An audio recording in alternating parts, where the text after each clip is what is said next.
Magandang araw sa ating lahat ulit. Mga ka-URS naman tayo ngayon.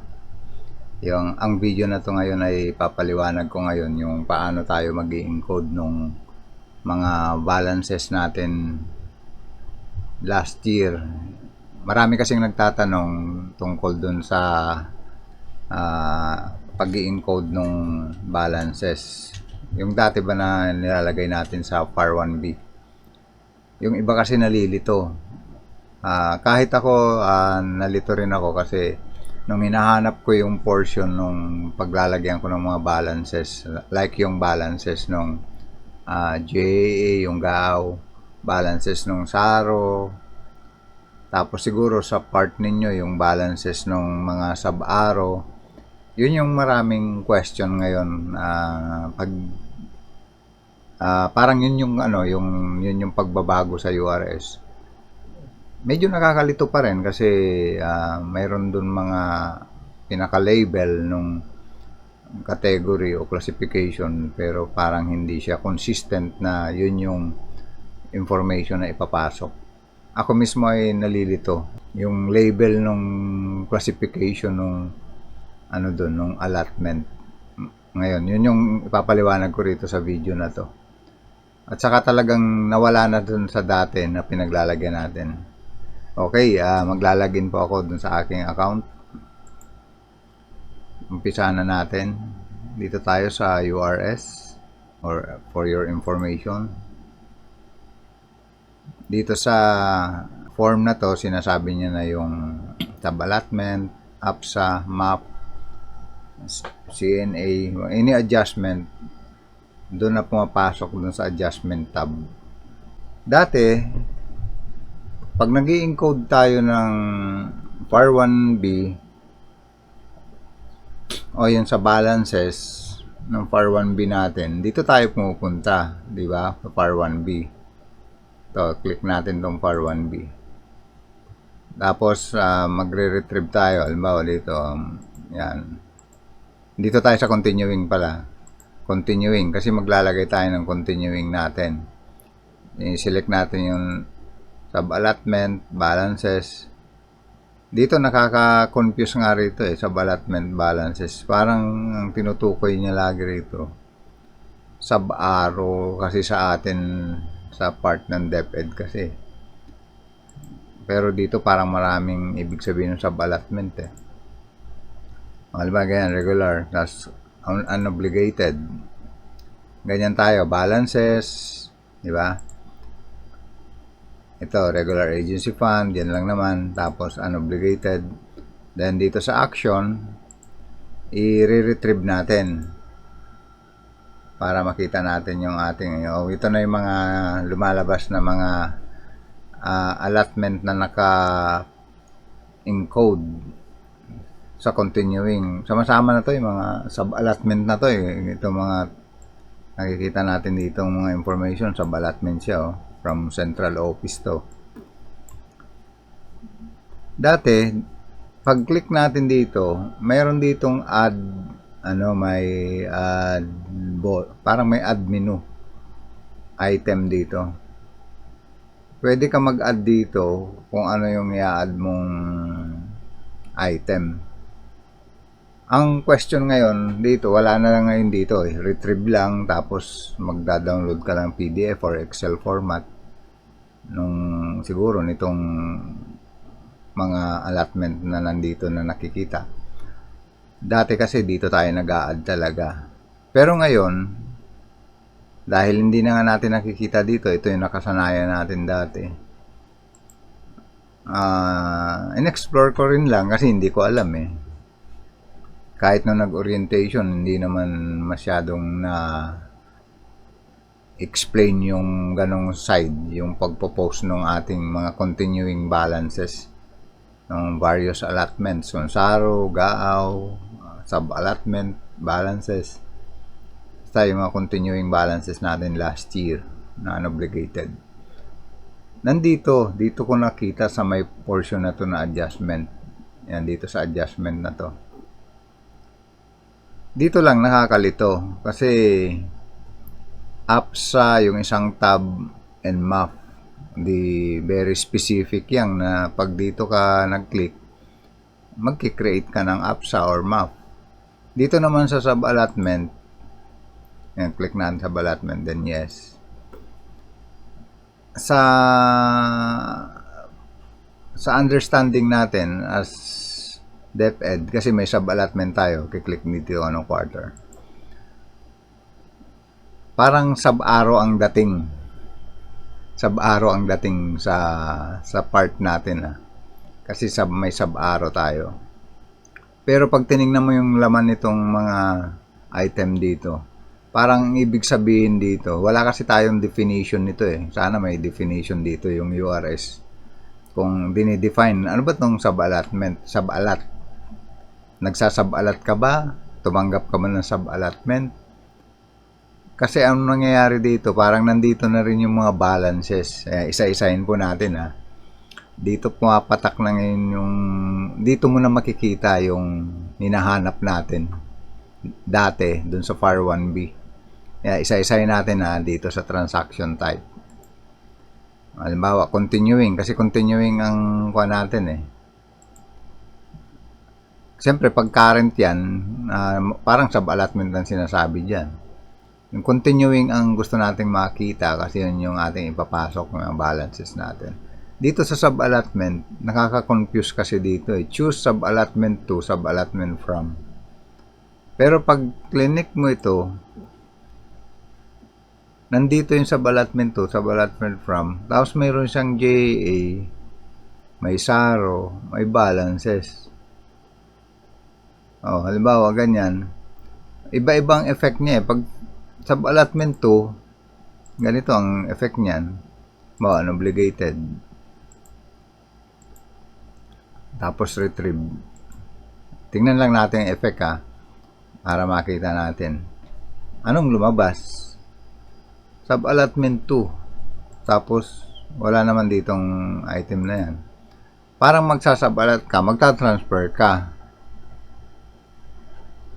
Ng ganon. Pero parang hindi yon, di ba? Kasi ang kailangan natin ay lalagay tayo ng mga balances natin.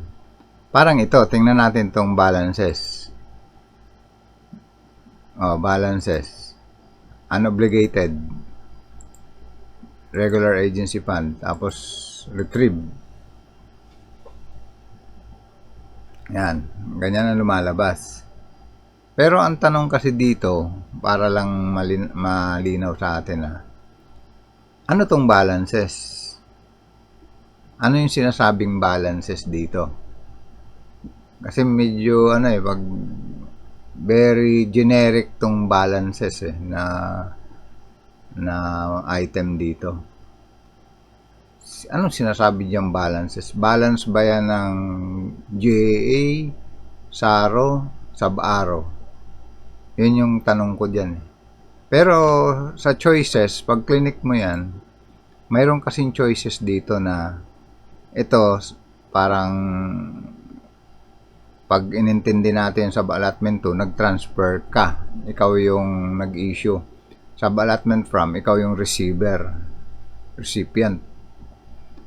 Yung JAA dito, ang iniisip ko dito sa JAA na to, siguro ito yung balance mo nung GAAW, kung may MOE ka o capital outlay na balance last year. Ito ba yun? Hindi malinaw wala, sabi ko nga, parang wala akong nakikitang tutorial para dito kung ano tong ibig sabihin ng JAA dito. Tapos, ano naman tong SARO? Ito ba yung balance ng mga SARO? Kasi continuing ang ating iniisip Kaka-confuse lang tong tab na sub-allot Kasi ang gusto nating gawin, mag-post tayo ng balances. Sana may item dyan o na label na mga balances, parang ganon. Pero nandito na kasi balances. Transaction niya, continuing. Balances, yan, SARO, JAA. Pag JAA, pwedeng gaaw yan. Halimbawa, may balance ka ng gaaw. Ganun na lang ang ating gawing understanding dito. Pag SARO, kung may balance tayo ng SARO na MOE, capital outlay lang yun, siyempre. Continuing pinag-uusapan. Itong balances dito, ito yung gamitin natin para sa mga sub-ARO balances. Kung may balance po kayo ng MOE balance sa isang sub-ARO, isang particular PEP, ito ang gamitin natin for sub-ARO balances. Kasi dito, naka-itemize naman na rito kung SARO, alam mong intended for SARO siya. Kung GAAW, itong GAA, i-assume natin na ito yung GAAW, release allotment. GAAW, SARO, ito sub-ARO tong balances na to. Kasi very generic eh. Ano kung balances lang lahat? Halo-halong kalamay na ba yun? Hindi ba dapat ito na yun? Parang mayroon na siyang naka-categorize na siya. Yun lang, medyo nakakalito talaga. Kaya self-study tayo kasi walang tutorial sa part na to eh. Kung ano ba talaga ang gustong rito i-encode sa portion na to. Subukan natin pag GAA. Yan, GAA. Unobligated. Ganyan. Yan, ganyan ang kuha natin. Mga criteria. Halimbawa, lalagay tayong balances. Retrieve natin.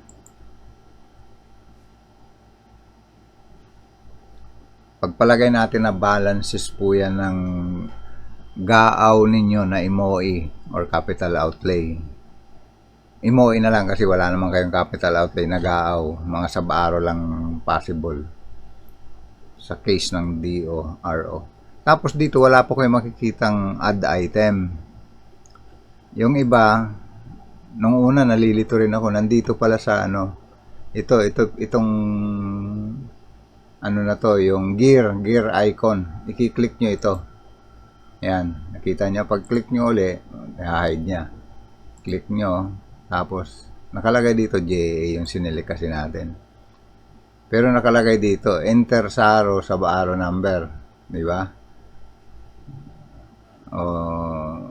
Hindi nakalagay na enter GAAW o ano. Very generic lang lagi yung kanya rito. Enter SARO sa ARO. Siyempre, pag nilagay mo yan, halimbawa, ganyan. FY 2024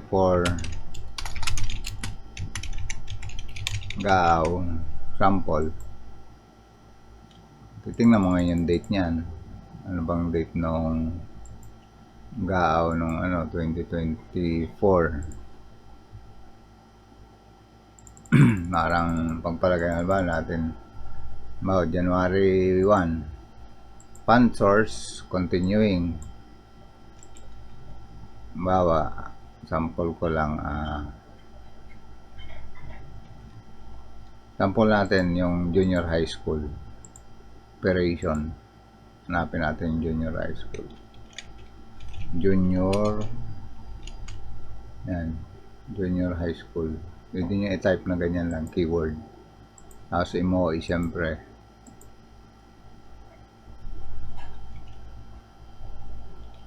Wala ako. Ayun, wala. Halimbawa, mayroon kayong supplies. Office supplies. Tapos, may balance na 50 pesos. 500 pesos. Insert nyo yan. O yan na nakalagay. JA, diba? Yun dito. Tapos 500. O tapos kung may another object ulit kayo, halimbawa, hanap tayo ng ibang object. Travel. 50. Insert ulit. O diba? Ganyan, dalawa na. O, yan ang lumalabas. supply, ano bang kanina, office supplies sa travel. Pero JAA yung ating ini-encode na balance. O di ba parang mas appropriate tong JAA tab na to. Yan, pag okay na yan, isi-save mo. Hoping na hindi siya papasok sa as sub-arrow or transfer from. Dapat magre-reflect din yan dun sa ano.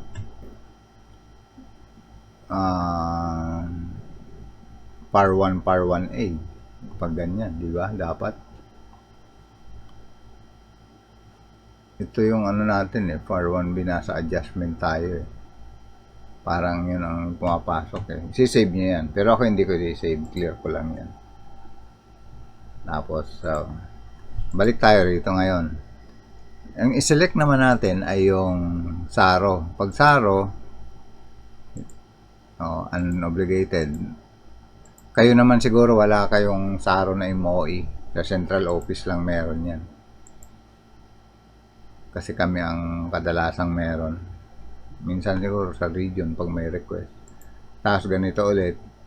Yan naman naka-indicate dito SARO. Ngayon, itatype mo ngayon dito yung SARO number na ako kasi kami BMB -F -24 -1 2 3 4 5 6 7 halimbawa ganyan yung SARO. Yung date halimbawa ay February 15. Continuing din yan. Gas halimbawa. Sample lang natin to MOE training bawa yan 500,000 insert. Kikita SARO yung nilalagay mong data tapos save yan. Pero ako hindi ko iti-save. Sample lang natin. Okay, clear ko na. Sana sa SARO na tayo. Clear natin. Tapos, click ko na to. Yung another item naman tayo, balances. Click natin yung balances. Continuing pa rin balances. Unobligated, regular, retrieve. Balances ang pinag-usapan dito wala pa ring item dito, di ba? Dito pa rin tayo sa gear icon. Nakalagay dito balances. Ngayon, ito, hindi naman ito yon. Magbubura ko. Ganun pa rin yan, generic niya. Enter SARO sub-arrow. Tapos, sub-arrow number pa rin dito. Sub-arrow date. Yun pa rin nakalagay. Sub-arrow number. Kung kukuhanin mo to, sub-arrow na to. Diba? At balikan nga natin to ulit. Yung SARO. Tingnan lang natin ulit. Retrieve. Sub-arrow pa rin kahit SARO. Sub-arrow pa rin nakalagay Yun yung sinasabi kong nakakalito. JA. Gawin natin JA. Balikan ko lang yung JA.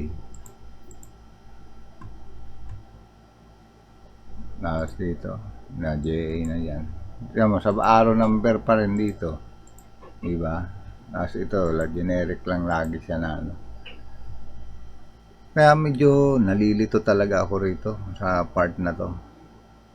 Kasi hindi nga tayo makapaglagay sa par 1B.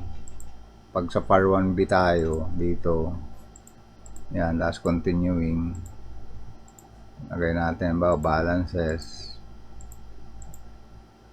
unobligated,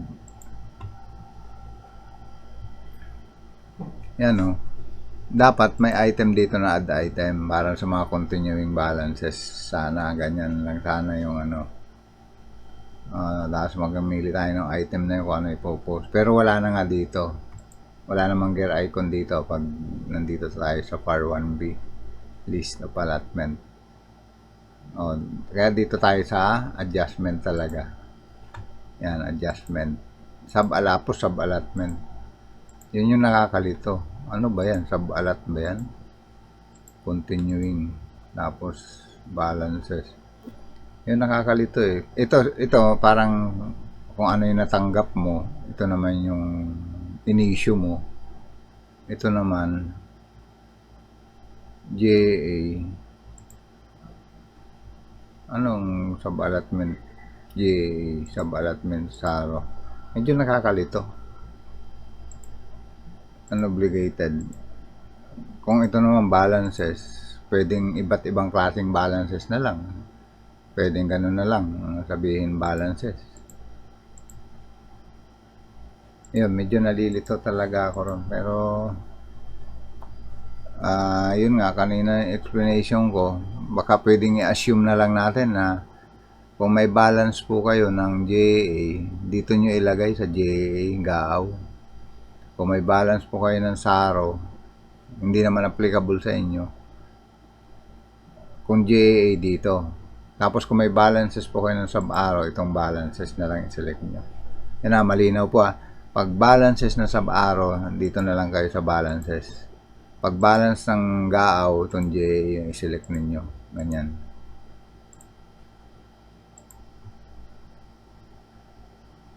Kung tutuusin, pag itong balances, pwedeng halo-halo na yung sa balances eh. Pag ini-encode na natin dun sa, ano ba, ganyan, balances. Kung tutuusin dito, pwede na lahat ilagay din eh. Dito sa balances na sinasabi na to, pagdating natin dito, kayo na ang bahala maglagay kung sa sub-arrow ba yan, or GAAW. Pwedeng ganun na rin na maging interpretation natin. Itong balances ang i-select natin. Na ibig sabihin, balances yan last year ng continuing. Pwedeng ganun na lang. Okay, sa mga hindi makita dito yung ano, nandito lang po sa gear icon. Yung para malinaw. Dito tayo mag-i-encode tapos i-insert tapos save. Kada object, save. Kada PAP, save. SARO number, sub-arrow number, save. Insert, save. Ganun lang po. Halimbawa, may sub-arrow kayo na OSEC, DAS, ganun lang. Ganyan lang, sample lang natin. Tapos, ano ba yan? 102, 101. Bawa operation program, ano bang sample natin dito, bawa basic education curriculum, MOE, bawa travel, sample lang o subsidy na lang, halimbawa subsidy to operating units. Tapos mayroon kayong balance sa 100,000, ganyan. Okay, then insert. Ayan, makikita nyo yun. Tapos, pag natapos na kayo, kung isang object lang naman yung may balance nun, save ninyo. Pagka-save nyan, makikita nyo na dito yan. Ako, hindi ko save kasi sample lang naman to. Okay. Pag kiniklik tong gear icon, nakikita niyo lumalabas. Okay, malinaw na siguro tong ako natin tutorial dito. Interpret na lang natin dito sa pwedeng GA, SARO, balances, or sa balances na lang lahat na ilagay. Tapos lagay niyo lang yung mga reference number ng sub-arrow number or GAAW, ganun. Pwede nang ganun. Okay. Maraming salamat po.